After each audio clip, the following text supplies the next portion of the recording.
नमस्कार, सत्यदर्शन न्यूज मध्ये आपले स्वागत आहे। मी पायल शहा। एक नजर टाकूया आजच्या ठळक घडामोडीवर। गॅस मुद्द्यावरून राजकारण तापलं।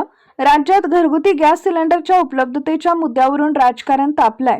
शिवसेना ठाकरे गट प्रमुख उद्धव ठाकरे यांनी सरकारवर जोरदार टीका करत गॅस तुटवड्याच्या मुद्द्यावर सवाल उपस्थित केलाय।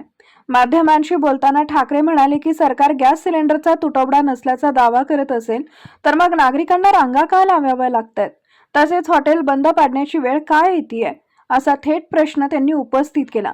दरम्यान राष्ट्रवादी काँग्रेस शरद पवार गट नेत्या सुप्रिया सुळे यांनीही केंद्र आणि राज्य सरकारवर निशाणा साधला।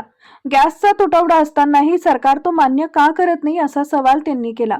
तथापि या सर्व आरोपादरम्यान मुख्यमंत्र्यांकडून पुन्हा एकदा राज्यात गॅस सिलेंडरचा कोणताही तुटवडा नसल्याचा दावा करण्यात आलाय। त्यामुळे प्रत्यक्ष परिस्थिती आणि सरकारच्या भूमिकेमध्ये विसंगती असल्याचं चित्र निर्माण झालंय। कमर्शियल गॅसचा अध्यक्ष महाराज विद्यार्थ्यांचं ज्या हॉस्टेल आहेत त्या हॉस्टेलमध्ये सगळे कमर्शियल गॅस बंद केलेत आणि हॉस्टेलमधून सगळ्या मुलांना जेवायला मिळत नाही म्हणून तिथून त्यांनी काढून टाकलं।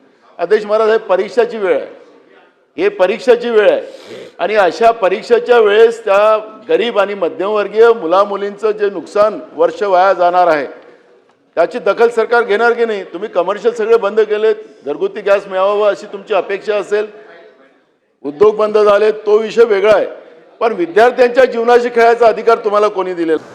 केंद्र सरकारने वारंवार घरगुती गॅसच्या संदर्भात कुठलाही तुटवडा नाही हे सांगितलेलं आहे। त्यासोबत कमर्शियल गॅसच्या संदर्भात त्याला आपण सेकंड प्रायोरिटी दिलेली आहे। जाणीवपूर्वक लोकांच्या मनात संभ्रम तयार करायचा, लोकांना रांगेत उभं करायला लावायचं। केंद्र सरकारने स्पष्टपणे सांगितलं आहे की एक सिलेंडर मिळाल्यानंतर 23 दिवसाच्या अंतरानेच दुसरं सिलेंडर तुम्हाला त्या ठिकाणी प्राप्त होऊ शकेल, हे क्लिअर कट सांगितलं।